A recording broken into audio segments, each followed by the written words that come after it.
warahmatullahi wabarakatuh. Waalaikumsalam warahmatullahi wabarakatuh.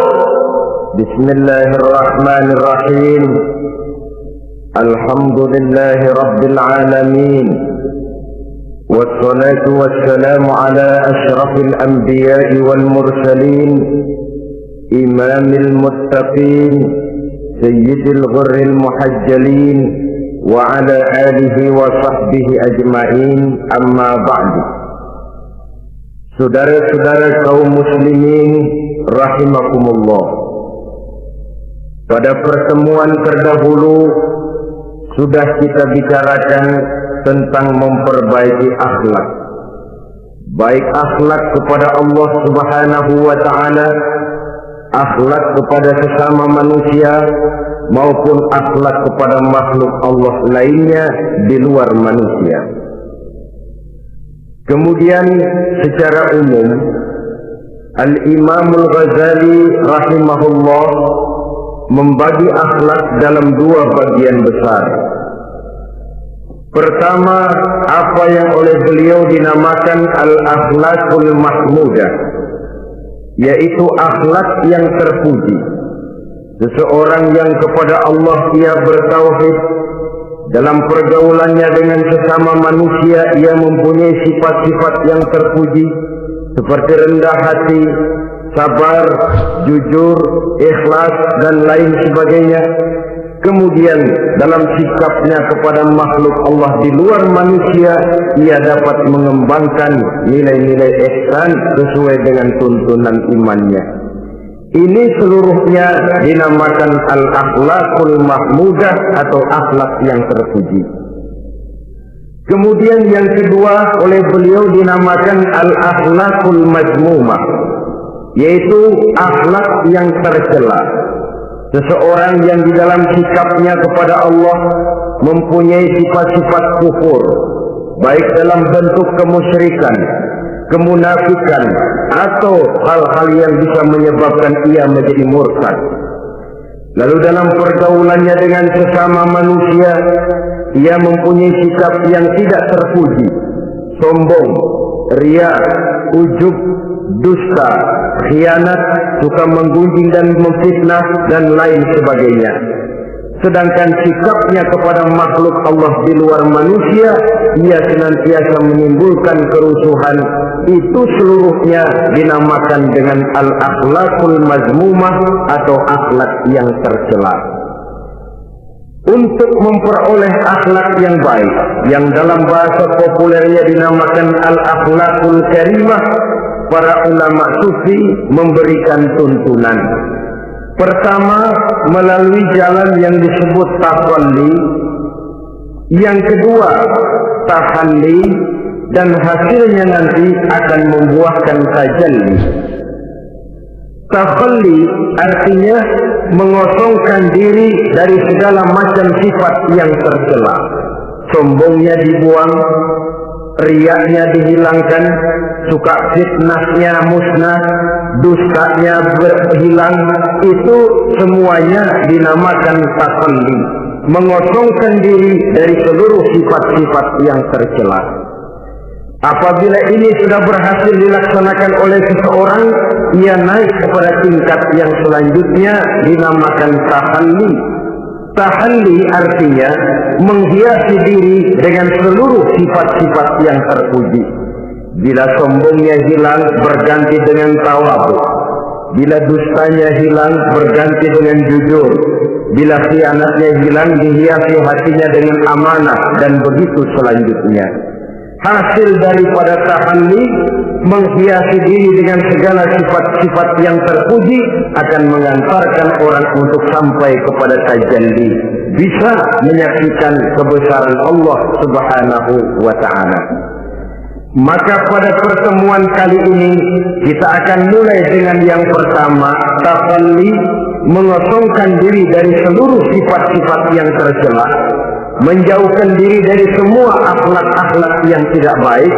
Dan pertemuan ini akan kita mulai dengan membicarakan dusta dan akibatnya. Saudara-saudara kaum muslimin rahimakumullah, Salah satu nikmat yang diberikan Allah kepada kita makhluk manusia dalam hidup ini adalah kemampuan untuk berkata-kata, kemampuan menyalurkan hasrat hati dan keinginan jiwa melalui ucapan dengan bahasa sebagai alat komunikasi. Sehingga orang lalu berkata bahwa al-insan adalah hayawanun natiq. Manusia sebenarnya adalah binatang juga, cuma saja manusia binatang yang pandai berbicara. Oleh karenanya ini merupakan satu nikmat yang sangat besar yang perlu kita syukuri. Lidah bisa menempatkan seseorang pada posisi yang tinggi, lidah juga bisa menempatkan orang pada posisi yang paling rendah. Karena lidahnya orang dipuji, karena lidahnya orang dicaci maki dan dicela. Pendeknya seperti kata pepatah, al-lisan saghirul jirmi azimul jurmi. Lidah itu walaupun kecil bentuknya tetapi besar akibatnya. Hampir sebagian besar dari kesulitan-kesulitan yang menimpa manusia pada mulanya disebabkan oleh lidahnya. Sehingga pepatah mengatakan salamatul insan fi hifdzil lisan. Manusia akan selamat apabila dia pandai menjaga lidahnya. Seperti orang kita bilang, lidah tidak bertulang. Artinya bicara kadang-kadang demikian enak, bicara kadang-kadang demikian nikmat, tidak terasa akan membawa akibat yang tidak pernah kita perhitungkan sebelumnya. Oleh karenanya, salah satu yang menyebabkan manusia bisa turun nilai kemanusiaannya apabila dia telah mempergunakan lidahnya untuk suatu yang lazimnya kita namakan dusta. Apa sebenarnya dusta itu? Dikatakan al-kadzib huwa adamu mutabaqatil khabar lil waqi'. Dusta ialah tidak adanya persesuaian antara berita dengan kenyataan. Itu yang dinamakan dusta. Berita tidak sesuai dengan kenyataannya. Nah, bentuknya bisa mengada-ada, bisa menambah-nambah, ataupun mengurang-urang. Itu bentuk-bentuk daripada tidak sesuainya berita dengan kenyataan. Mengada-ada, yang tidak ada diada-adakan, itu jelas merupakan dusta. Kemudian menambah-nambah, beritanya sebenarnya cuma 1 meter, tapi disampaikan orang kepada kita 5 meter, yang 4 meter tambahan. Disitulah kemungkinan terjadinya penyusupan-penyusupan berupa dusta adanya. Ataupun mengurang-urang. Beritanya sebenarnya 8 meter, sampai ke kita cuma 2 meter, yang 6 meter berita itu dikorut. Itu juga sudah bagian tersendiri daripada yang dinamakan dusta. Oleh karenanya kita harus berusaha. Pertama dari sifat mengada-ada. Yang tidak ada diada-adakan, itu jelas dusta. Dan ini pekerjaan paling enak memang. Orang seakan-akan terpesona, orang seakan-akan kagum, padahal kita mengada-ada. Barang yang tidak ada diada-adakan. Rasul juga pernah, saudara-saudara, tapi bernada seperti ini, namun jujur. Suatu saat beliau sedang duduk, ada seorang perempuan mengendarai onta, sudah tua sekali ontaknya. Lalu Rasul bangun lalu menegur orang tadi, "Bu, kenapa naik anak onta?" katanya. Perempuan ini bilang, "Ya Rasul, yang saya kendarai ini bukan anak onta, tapi biang onta." Begitu. "Iya, tapi dia punya ibu kan? Onta ini punya. Nah, kalau dia punya ibu kan artinya dia anak juga." "Ya memang." "Nah, kalau begitu kan artinya ibu memang naik anak onta." "Lah ya iya kalau itu sih." Kelihatannya mengada-ada, tapi memang benar begitulah adanya. Gurau untuk menghidupkan suasana, tapi tidak terlalu berlebih-lebihan. Yang kedua, jenis daripada dusta itu menambah-nambah. Ini juga paling enak. Orang sering bilang, kalau kita ngirim duit, jangan harap kurang, jangan harap tambah. Tapi kalau kita ngirim berita, jangan harap kurang. Duit kita kirim kepada orang, jangan harap tambah. Kurang, jangan harap kurang. Atau jangan harap tambah, kurang bisa. Tapi kalau berita kita kirim kepada seseorang, jangan harap kurang itu berita, nambah bisa. Atau kemudian mengurang-urang, ini juga termasuk jenis daripada dusta. Baik mengada-ada atau menambah-nambah, kemudian mengurang-urangi, seluruhnya merupakan pekerjaan yang paling enak. Kita anggap sesuatu yang biasa, padahal akibatnya nanti akan menjadi luar biasa. Saudara-saudara kaum muslimin rahimakumullah, apa bahaya dusta dalam kehidupan manusia? Pertama, bagi dirinya sendiri. Orang yang berdusta sebenarnya sudah membahayakan dirinya sendiri. Apa bahayanya? Pertama, ia akan dikucilkan dari pergaulan. Sekali dia berdusta, orang mungkin masih percaya. 2 kali dia berdusta, orang mungkin masih bisa mentolerir. 3 kali dia berdusta, orang ngecap. Ini memang udah wataknya nih. Hobi dah kalau begini. Akhirnya dia dikucilkan dari pergaulan. Lain hari, walaupun dia serius bicara, orang nggak lagi nanggapin sebagaimana yang semestinya. Dikucilkan dari pergaulan. Akibat apa? Akibat dari dusta yang dilakukannya. Akan merugikan dirinya sendiri. Ada satu cerita, saudara. Seorang pengembala kambing sedang mengembalakan kambing di tanah lapang. Satu hari iseng dia sendirian. Ini orang kampung pengen tahu dibohongin. Teriak dia, tolong ada serigala, ada serigala. Mendengar teriakan ini karuan, satu kampung orang nyaris keluar semua. Yang bawa pentungan, yang bawa golok, yang bawa pisau. Mana serigalanya, mana? Ini pengembala tadi nyengir. Kagak ada, gua bohongin lo. Sudah, pulanglah orang kampung ini. Sekali, besoknya begitu lagi. Keluar lagi orang kampung, ternyata juga tidak ada serigala. Pada hari yang ketiga, serigalanya benar-benar datang. Si pengembala tadi pucat, lalu teriak-teriak, tolong ada serigala datang. Nah orang kampung udah nandain. 2 kali kita dibohongin, ini paling dia bohong lagi. Satu pun tidak ada orang kampung yang keluar untuk menolong. Akhirnya kambingnya habis dimakan oleh serigala. Yang rugi dirinya sendiri. 1 kali dia bohong, orang percaya mungkin. 2 kali dia bohong, orang masih tolerir. 3 kali dia bohong, orang nandain. Terkucil dari pergaulan akibat daripada perbuatan dusta. Oleh karenanya saya yakin tidak seorang pun di antara kita yang suka berteman dengan seorang pendusta. Karena apa? Seorang pendusta tidak akan segan-segan menjual temannya sendiri, mengkambing hitamkan temannya sendiri. Artinya juga merusak pergaulan di dalam kehidupan ini. Penyakit yang bahaya yang kedua bagi diri orang yang berdusta itu sendiri, sifat dusta menyuburkan watak munafik.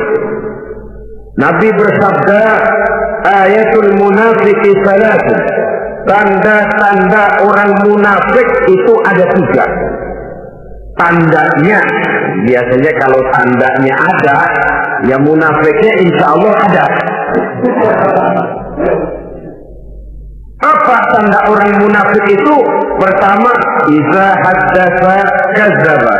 Apabila berbicara selalu bohong. Belum pernah kalau bicara tidak bohong. Bohong itu sudah jadi lalapnya. Artinya enggak sumbrah ngomong kalau enggak dicampuri bohong. Seperti kurang enak makan kalau tidak pakai lalap. Ada saja bohong yang dibuat-buatnya. Ini ciri atau tanda daripada orang-orang munafik. Apabila berbicara selalu berdusta. Satu. Yang kedua, wa iza wa'ada akhlafa. Apabila berjanji dia selalu ingkar.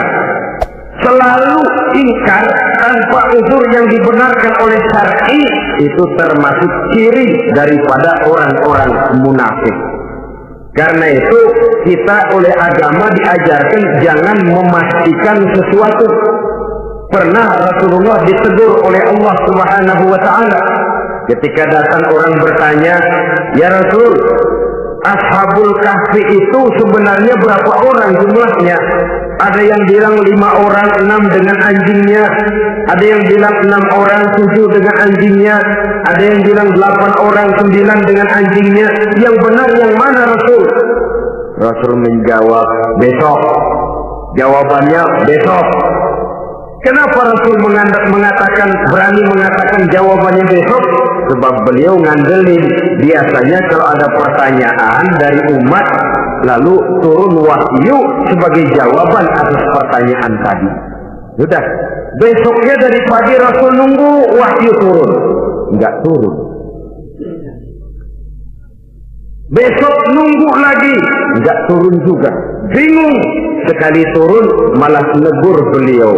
ولا تقولن لشيء إني فاعل ذلك غدا إلا أن يشاء الله. Kalau belum apa-apa Muhammad jangan berani ngeduluin besok. Semuanya hanya bisa terjadi dengan izin Allah, illa an yasha Allah. Oleh sebab itu harus diawali dengan insya Allah. Insya Allah besok saya pasti datang. Insya Allah ya, karena kita beriman kepada Allah, kepastian di tangan Allah. Pastinya karena kita memang berniat benar ingin datang. Kita kadang-kadang insya Allah ini jadi lalap sih. Asal dia bilang insya Allah udah tulen kagak mau deh. Besok ya, insya Allah enggak ya. Ini salah kaprahnya kita, saudara-saudara. Yang ketiga, ciri daripada orang munafik itu wa idza tumina khana. Apabila dipercaya dia selalu berkhianat. Tidak pandai menjaga amanah dalam kehidupan ini. Tidak boleh mendapat suatu kepercayaan lalu dikhianatinya kepercayaan itu. Maka jangan lupa bahwa kita diberikan lidah, kita diharuskan memelihara lidah. Dengan apa? Menjaganya daripada sifat-sifat dusta. Apabila berjanji, kita berusaha menepati. Apabila dipercaya, kita berusaha menjaga amanah. Kenapa? Mencari kepercayaan itu sulit, saudara. Tetapi memelihara kepercayaan itu jauh lebih sulit. Apalagi kalau yang bernama rahasia. Rahasia itu memang selama masih ada dalam hati. Kalau sudah kita bicarakan kepada orang lain, itu sudah bukan rahasia lagi sifatnya. Memang sih pada mulanya kita bisa ngomong, nih gue ngomong begini nih sama lu doang nih. Lu jangan ngomong-ngomong sama yang lain ya. Nanti yang kita ajak ngomong lagi sama orang lain. Nih sama lu doang nih. Jangan ngomong-ngomong sama yang lain. Akhirnya kan terus sampai walaupun setiap kali ngomong mesti cuman malu doang nih ya. Tapi akhirnya tuh beritanya jadi merata menjalar. Kenapa? Rahasia adalah apa yang ada di dalam hati. Jikalau sudah kita bicarakan kepada orang, sudah bukan rahasia lagi namanya. Apalagi sifat manusia. Kalau dia lagi seneng sama kita, jangankan perbuatan kita yang baik, perbuatan kita yang salah pun masih dibenarkannya juga. Tapi kalau dia sudah jengkel sama kita, jangankan kita main judi, kita ngaji masih salah. Itu kalau orang sudah nggak senang itu ya begitu. Dia benci sama kita. Jangankan kita main judi, kita baca Quran masih salah. Tapi kalau dia senang sama kita, hampir matanya itu hilang dari penilaian-penilaian yang objektif. Oleh karenanya sifat dusta menyuburkan sifat kemunafikan di dalam diri seseorang, yang diantara tandanya tadi iza haddatsa kadzaba. Apabila berbicara ia selalu berdusta. Kemudian bahaya yang ketiga, orang yang selalu berdusta jauh dari ketenangan. Sebab apa? Pada saat kita mendustai seseorang, orang itu mungkin percaya, tapi makin dia percaya, makin tersiksa batin kita. Kenapa? Hati kita sendiri ngomong, lu percaya kok gue bohongin? Kita sendiri tahu bahwa kita bohong. Itu yang menyiksa hati. Jauh dari ketenangan. Apalagi akan timbul satu sifat was-was. Ntar dia tahu. Bagaimana kalau rahasia ketahuan? Bagaimana kalau dia tahu saya bohong? Ini akan menyebabkan seseorang jauh dari ketenangan hidup. Makin rajin dia berdusta, makin tersiksa jiwanya. Lain kalau hatinya sudah mati. Dusta memang sudah jadi profesinya, kebiasaannya. Tidak merasa menyesal, tidak merasa berbuat salah. Dusta itu sudah jadi hobi, sehingga enak saja. Hati sudah jadi mati kalau sudah begitu. Dan sepanjang hati sudah jadi mati, itulah yang paling kita khawatirkan. Artinya nilai kita adalah bangkai berjalan dalam pandangan Allah Subhanahu wa ta'ala. Saudara-saudara kaum muslimin rahimakumullah, oleh karenanya membahayakan diri sendiri dusta itu. Yang kedua, berbahaya bagi masyarakat banyak. Tentu saja apabila status sosial kita tinggi, makin luas akibat daripada kedustaan kita. Seorang kepala rumah tangga yang berdusta, seluruh keluarganya jadi rugi. Seorang kepala kampung yang berdusta, rakyat sekampungnya rugi. Seorang gubernur berdusta, rakyat satu provinsi rugi. Seorang pemimpin negara berdusta, rakyat satu negara rugi. Makin tinggi status sosial, makin besar akibat daripada suatu dusta. Oleh karenanya menimbulkan keresahan di tengah masyarakat. Masyarakat itu apa? Dimulai dari masyarakat yang paling kecil, rumah tangga. Kalau satu rumah tangga sudah diwarnai oleh sesuatu yang bernama dusta, maka ketenangan, ketentraman, kebahagiaan rasanya akan sulit terwujud di dalam rumah tangga itu sendiri. Seorang istri apabila sudah pandai mendustakan suaminya, maka itu sudah berarti memulai keretakan dalam kehidupan rumah tangga, menimbulkan benih-benih ketidakpercayaan. Apabila seorang suami sudah mulai mempunyai titik ketidakpercayaan kepada istrinya lagi, itu sudah menandakan retaknya basis kehidupan rumah tangga.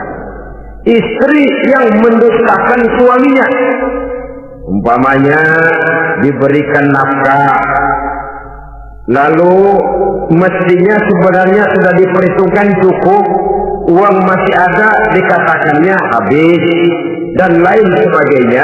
Akibatnya nanti si suami mikir-mikir, kan menurut perhitungan duit masih cukup, kenapa sudah habis? Nah, oleh karena istrinya tidak jujur, suaminya juga mulai berusaha tidak jujur lagi. Mendapat penghasilan besar, mengaku sedikit. Kalau sudah begitu, saling dusta mendustai pun sudah dimulai. Nanti akan terus meresap kepada kehidupan daripada anak-anak sebagai anggota di dalam rumah tangga kita. Saudara-saudara, oleh karenanya rumah tangga bisa saja berantakan, menjadi kacau, baik karena dusta istri, dusta suami, dusta anak, atau dusta orang lain menyulut dan mengganggu rumah tangga kita. Suaminya lagi enak-enak duduk di depan rumah, datang laporan, kamu kok tenang saja di rumah? Memangnya kenapa? Istrimu, waduh, ya memang kenapa istri? Waduh, itu tadi naik bajai berdua, kamu orang laki. Ya memang supir bajai, masih dia sendiri. Tapi kalau berita ini digunting, dikat sampai di situ, kan nanti ini sudah menimbulkan suami mendengar istrinya naik bajai berdua dengan orang laki, tentu marah. Pulang istrinya sudah payah-payah dari pasar, dicaci maki dan lain sebagainya. Apa ini? Akibat dari omongan, dari lidah yang memang kecil dan tidak bertulang itu, tapi sungguh sangat besar akibatnya. Kemudian juga pergaulan. Berapa banyak saudara jauh dari saudaranya, teman berpisah dengan temannya, tetangga marah dengan tetangganya akibat daripada perbuatan lidah, daripada ucapan lidah ini, akibat daripada yang bernama dusta ini. Oleh karenanya, saudara-saudara, dusta pun merusak pergaulan. Kemudian usaha. Satu kali kita berdusta, mungkin usaha mendatangkan untung. 2 kali kita berdusta, masih bisa mendatangkan untung. 3 kali kita berdusta, orang akhirnya akan mengadakan perbandingan. Ini kadang-kadang dalam usaha, dalam dagang, dusta juga bisa jadi lalang. Orang nawar dagangan kita, berapa harganya bang? 500. 300 ya, tadi ada yang nawar 400, saya nggak jual. Padahal kagak ada yang nawar. Dia buat sedemikian rupa.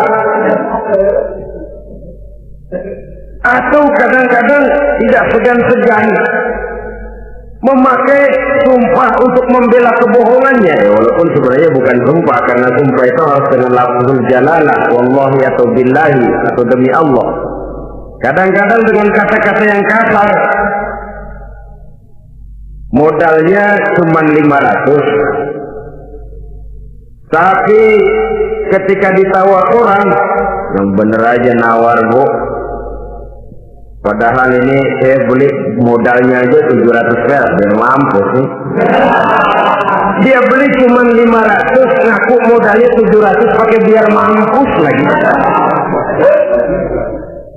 Saudara hadirin yang saya hormati, sepintas mungkin orang percaya, mungkin orang yang tergerak untuk membeli, tapi kemudian keuntungan yang didapat dengan jalan berdusta itu bisakah membawa berkah dalam kehidupan kita? Rasanya tidak. Dan kalau sudah tidak membawa berkah, maka itu keuntungan itu tidak lagi akan mendatangkan ketenangan di dalam kehidupan. Oleh karenanya menjaga lidah ini memang berat, sehingga dalam satu hadis lain Nabi bersabda, al-jannatu mustaqatun ila arba'ati nafar. Surga rindu, surga kangen kepada 4 macam manusia. Ini model.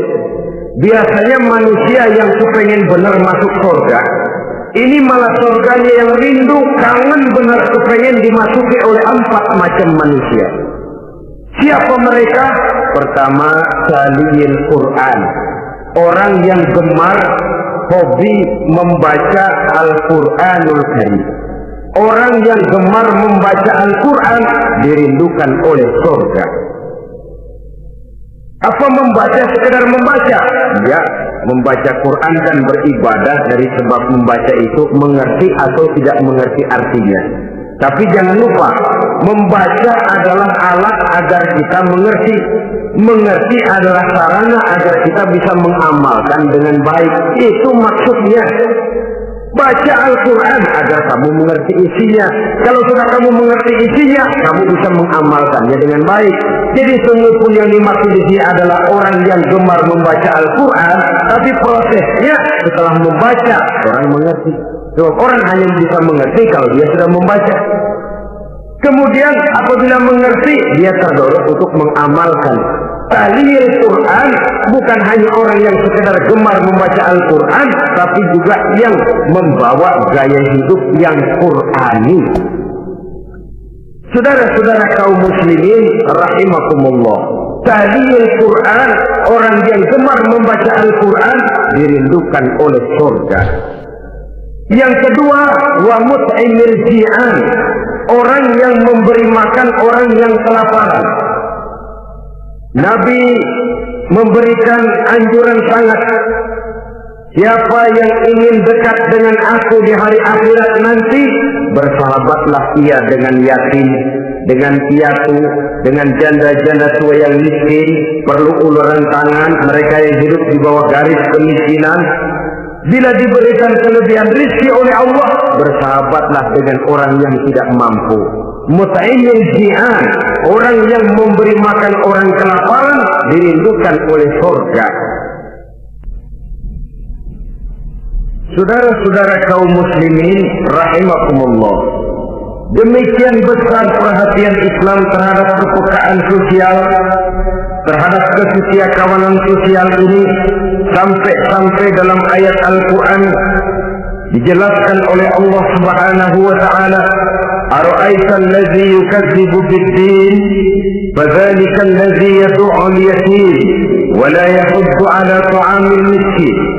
Tahukah kamu, kata Allah, siapa orang-orang yang mendustakan agama, beragama tapi dianggap mendustakan agama? Kalau sudah dianggap mendustakan agama, artinya imannya dusta, dia sholatnya dusta, dia puasanya dusta. Siapa mereka itu? Fadzalika allazi yad'ul yatim. Mereka orang-orang yang meninggalkan, menyia-nyiakan anak-anak yatim, wala yahuddu ala ta'amil miskin, dan tidak memerintahkan untuk memberi makan kepada orang-orang miskin. Kepada yatim kejam, sadis, tidak punya kemanusiaan sama sekali. Maka mungkin kita yang rajin sholat, mungkin kita yang sudah 4-5 kali berhaji, bisa saja terhalang masuk surga. Karena di sebelah rumah kita ada anak yatim piatu, merintih kelaparan, menggigil kedinginan. Kita tahu kita mampu dan kita diam saja, tidak mau memberikan pertolongan. Itu yang mungkin bisa menghalangi kita untuk sampai ke surga. Oleh karenanya, salah satu jenis manusia yang dirindukan oleh surga, mut'imul ji'an, orang yang memberi makan orang yang kelaparan. Yang ketiga, orang yang dirindukan oleh surga, wasa'imina fi Ramadan, orang yang melaksanakan ibadah puasa di bulan suci Ramadan. Dan yang keempat, ini yang ada kaitannya dengan masalah kita, wa hafizil lisan. Salah satu manusia yang dirindukan oleh surga ialah orang yang pandai menjaga lidahnya. Artinya dia bisa menempatkan diri, kapan waktunya bicara, kapan waktunya diam. Orang bilang memang kalau bicara itu perak, diam itu emas. Maksudnya diam lebih berharga daripada bicara. Tapi orang memang harus pandai menempatkan diri. Artinya tahu kapan waktunya bicara, kapan mestinya diam. Kalau waktu diam dia bicara, namanya dia tidak tahu diri. Kalau harus bicara dia diam, dia namanya juga tidak mau menyampaikan sesuatu yang seharusnya dia sampaikan. Sama saja ada orang bilang sedikit bicara banyak bekerja. Sebenarnya harus seimbang, banyak bicara harus banyak bekerja. Biasanya kalau sedikit bicara banyak bekerja itu dua kemungkinan. Kalau nggak main catur, maling. Yang namanya maling, bicaranya sedikit. Maling buka jendela, lalu berbisik sama temannya, udah tidur. Ngomongnya segitu, selebihnya dia kerja serapi-rapinya. Sebaliknya, banyak bicara, sedikit kerja, bahkan nggak pernah kerja, orang gila. Coba dia lihat orang gila, ngomong melulu, kerjaannya nggak ada. Jadi oleh karena itu memang harus seimbang. Pendeknya kita harus tahu kapan mesti bicara, kapan mesti diam. Kalau menghadapi kebatilan kita diam, kata Nabi, as-sakitu 'alal batil syaitanun asrar. Orang yang diam menghadapi kebatilan, setan gadu. Masya Allah, saudara-saudara. Ada munkarat, ada maksiat, ada kebatilan, ada kezaliman. Dia diam, tidak mau menyampaikan yang benar, itu setan gadu. Sehingga dikatakan ulil haqqa walau kana murran, sampaikan, katakan yang benar walaupun pahit. Dan memang menyampaikan kebenaran bukan main pahitnya, bukan main getirnya, banyak risikonya. Tapi ini sesuatu yang harus kita sampaikan. Sebab kata Nabi tadi, orang yang diam menghadapi satu kebatilan sama saja dengan setan gaduh.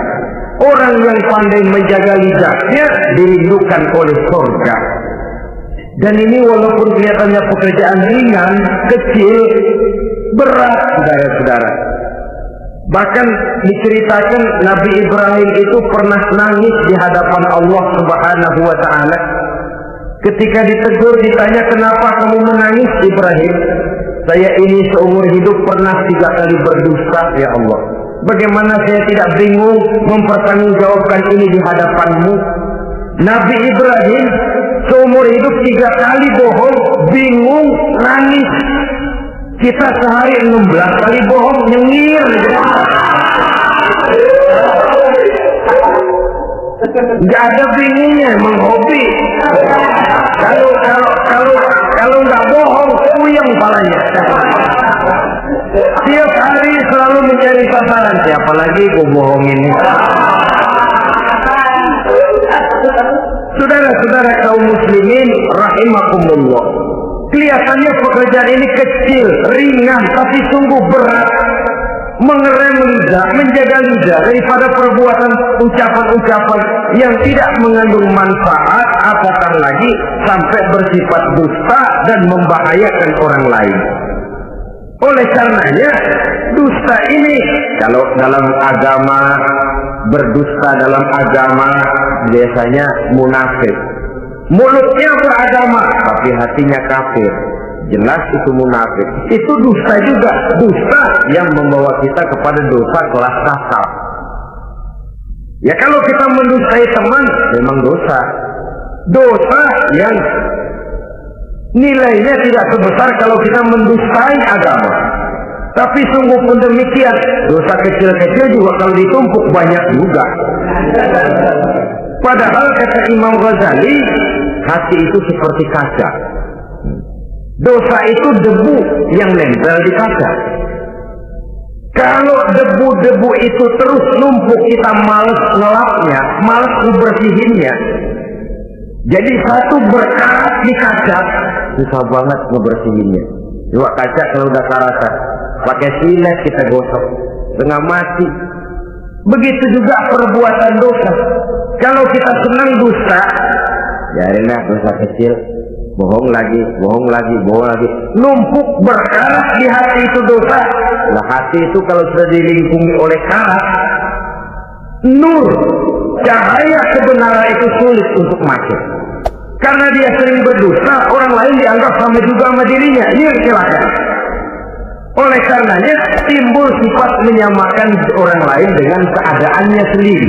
Dikala itu hati yang sudah penuh dengan noda-noda dosa itu sudah berkarat sehingga sulit untuk dibersihkan lagi.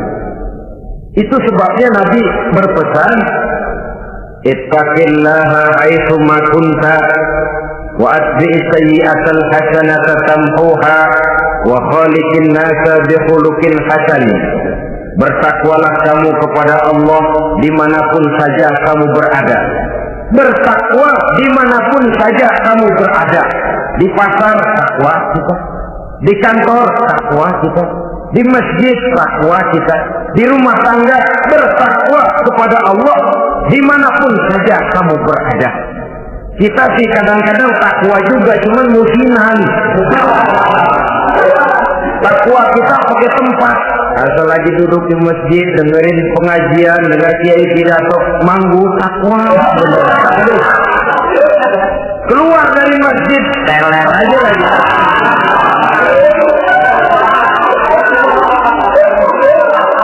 Takwa juga kita cuma pakai tempat. Nabi pesan dimanapun kamu berada, ittaqillah haitsu ma kunta. Bertakwalah kepada Allah dimanapun saja kamu berada. Wa atbi'is sayyi'atal hasanah tamhuha. Ikuti perbuatan salahmu dengan kebaikan, niscaya kebaikanmu akan menghapus kesalahan yang kamu kerjakan. Kalau sadar kita, ya Allah tadi berdusta, astagfirullah, perbanyak istighfar. Ikuti. Jadi begitu tuh kaca kena debu, lap. Kena debu lagi, dilap lagi. Kena debu, dilap lagi. Insya Allah tidak sampai berkarat. Jangan lalu nunggu, ntar aja dah taubat, udah tua-tuaan dikit. Kayaknya umur dia yang ngatur. Saudara-saudara, Oleh karenanya ikuti perbuatan salah dengan kebaikan. Terselip kita berbuat salah, iringi dengan sedekah. Terselip kita melakukan dosa, iringi dengan istighfar. Melihat sesuatu yang haram, astagfirullahaladzim. Lalu dipalingkan, jangan mulut astagfirullah, mata melotot.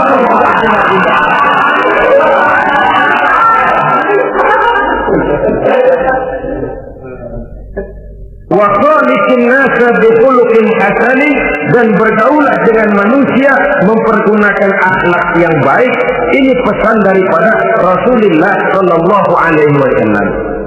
Jadi oleh karenanya dusta dengan seluruh akibatnya ini bisa menimbulkan bahaya bagi diri sendiri, bagi rumah tangga, dalam pergaulan, dalam usaha, dalam masyarakat, bahkan pada akhirnya bagi kehidupan satu bangsa dan satu negara.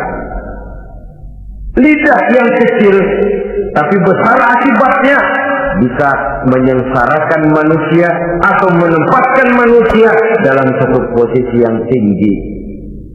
Kalau kita adakan satu perbandingan, Nabi Ibrahim seumur hidup 3 kali saja berdusta, nangis di hadapan Allah.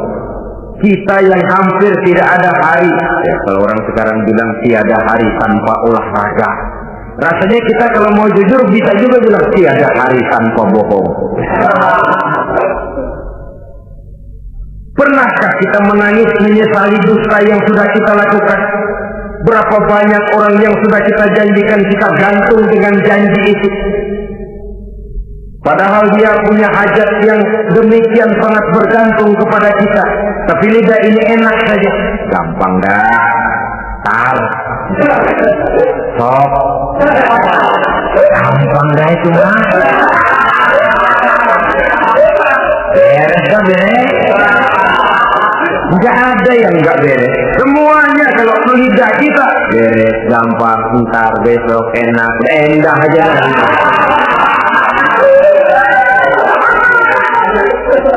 Habis orang kita gantung dengan harapan, padahal kita tidak bermaksud memberikan harapan itu. Sementara kita melangkah melenggang dengan senyum, sedang orang lain menggerutu. Saudara-saudara kaum muslimin rahimakumullah, ini pada gilirannya akan kembali penyakitnya kepada diri kita juga, menyuburkan watak munafik, mengucilkan kita dari dalam pergaulan, dan menjauhkan kita daripada ketenangan hidup. Karenanya dusta memang berbahaya. Dalam perjuangan, dusta akan menimbulkan watak pengkhianatan. Dusta juga bisa menyebabkan munculnya musuh-musuh dalam selimut, yang pura-pura berteriak membantu perjuangan tapi di belakang mencari titik kelemahan kita. Oleh karenanya mencari teman yang bisa diajak tertawa itu gampang. Mencari teman yang mau diajak menangis itu sulit. Mencari teman yang mau diajak nyanyi banyak. Tapi mencari teman yang mau diajak berkeluh kesah itu yang langka. Oleh karenanya di dalam kehidupan ini, untuk menjaga lingkungan pergaulan, mari kita berusaha untuk menjaga lidah dengan sebaik-baiknya. Nah, apa semua bohong tidak boleh? Ada bohong yang ditolerir. Di antaranya kata Nabi, salasun laisa minal kadzdzab. Ada 3 macam bohong yang tidak dianggap bohong. Bohong tapi tidak dianggap bohong. Dusta tapi tidak berdosa. Kalau memang harus bohong, carilah bohong yang tidak dosa. Bahkan insya Allah ada pahalanya kalau kita ikhlas. Apa itu? Pertama, hadisul rajulu limar'atihi aw hadisul mar'atu li zawjiha. Bohongnya seorang suami untuk menyenangkan hati istrinya. Gak apa-apa, untuk menyenangkan hati istrinya. Misalnya suami pulang dari kantor perutnya lapar, begitu makan nyobain sayur asinnya luar negeri.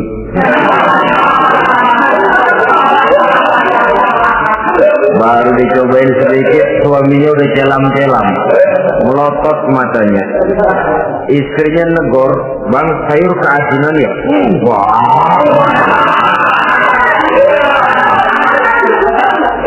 Soal keasinan bagus. Cuma tadi di kantor saya sudah diajak makan oleh teman, jadi masih kenyang. Simpan saja lah, nanti sore kita baru makan. Lapar, kesel, jongkok, tapi karena mau menyenangkan istri.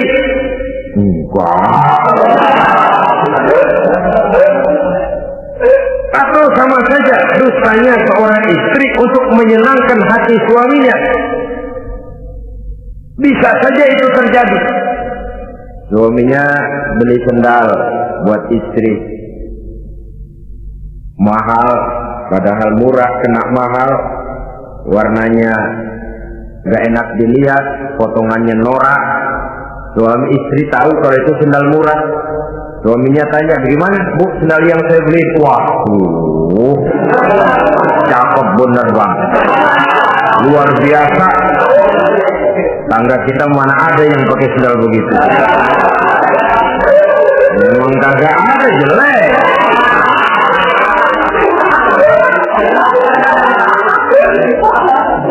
Tapi kalau waktu itu istrinya jujur, malah akan bisa menimbulkan keretakan. Bohong seperti ini termasuk bohong yang bisa ditolerir untuk menyenangkan hati istrinya atau untuk menyenangkan hati suaminya.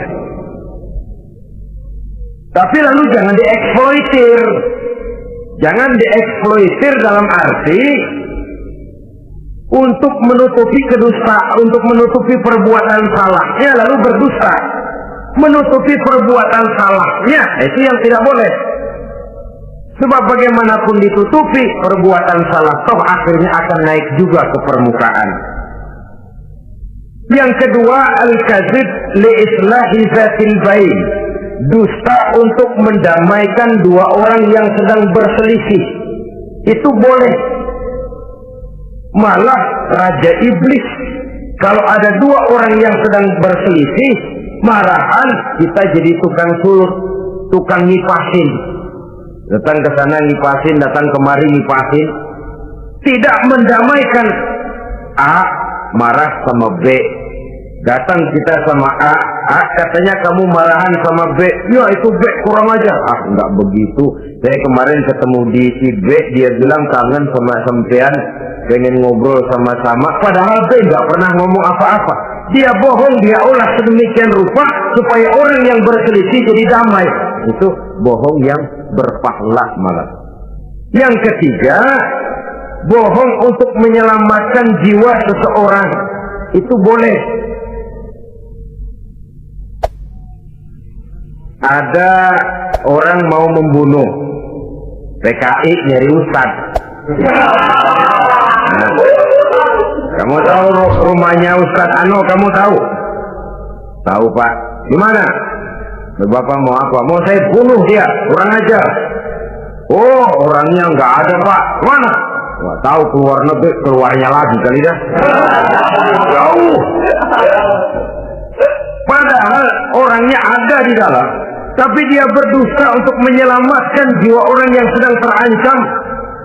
Itu malah boleh, bukan saja boleh, berpahala, malah berdosa kalau waktu itu dia jujur. Mau cari ustadz buat apa nih pak? Mau saya bunuh? Ada pak di dalam.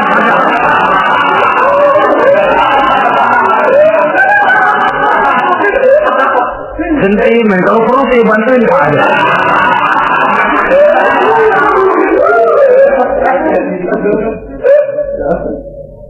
Hanya jenis bohong-bohong seperti ini yang bisa ditolerir. Itu akibat di dunia, saudara. Kita sudah bisa terkucil dari pergaulan, retak rumah tangga, usaha mengalami kebuntuan, masyarakat mengalami keresahan akibat dusta. Di akhirat nanti, na'udzubillah, summa na'udzubillah. Kita baca dalam riwayat Mi'raj, Rasul melihat orang yang lidahnya menyengser ke tanah, digunting, putus, bersambung lagi, digunting lagi, putus lagi, bersambung lagi. Kadang dituangi dengan coran api neraka. Na'udzubillah, coran neraka. Kalau kita nginjak puntung aja lompat. Ini mulutnya dituangi dengan coran dari neraka. Innalillahi wa inna ilaihi raji'un. Iya, tapi kalau dituangi coran begitu dari neraka kan terus mati sekaligus. Iya, kalau terus mati lumayan. Neraka itu kata Quran, kullama nadijat juluduhum baddalnahum juludan ghairaha liyazuqul azab. Tiap kali hancur kulitnya, kami buatkan kulit yang baru. Diazab lagi, hancur lagi, dibuatkan lagi. Untuk apa begitu? Liyazuqul azab, biar dia rasain. Kalau sekali kemplang mati mah enak. Pokoknya diazab di neraka, digejrot, mati, selesai. Lumayan. Ini nggak ada matinya. Penyet, bangun lagi, kemplang lagi, persis salam cemen.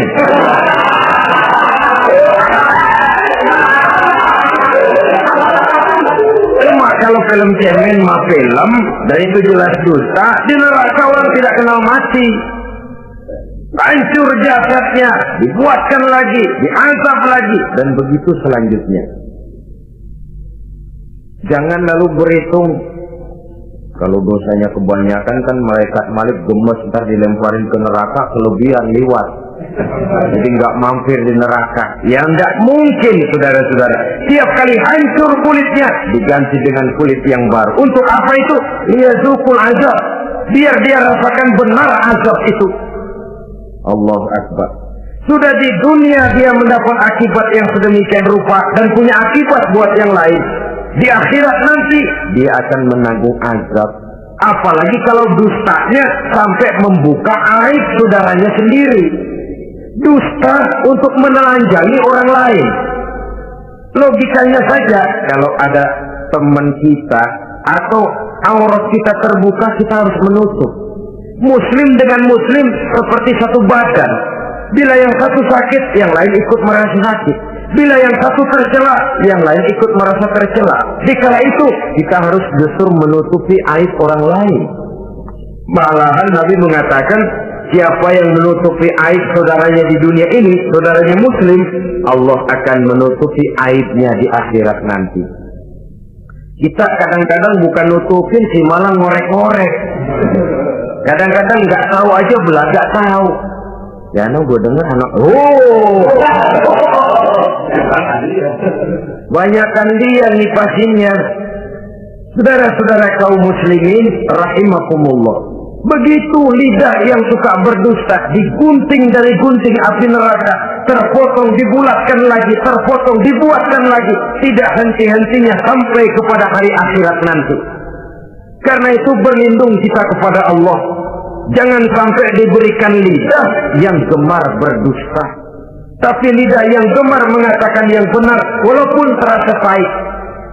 Mengucapkan kebenaran itu besar resikonya, panjang jalannya, banyak akibatnya.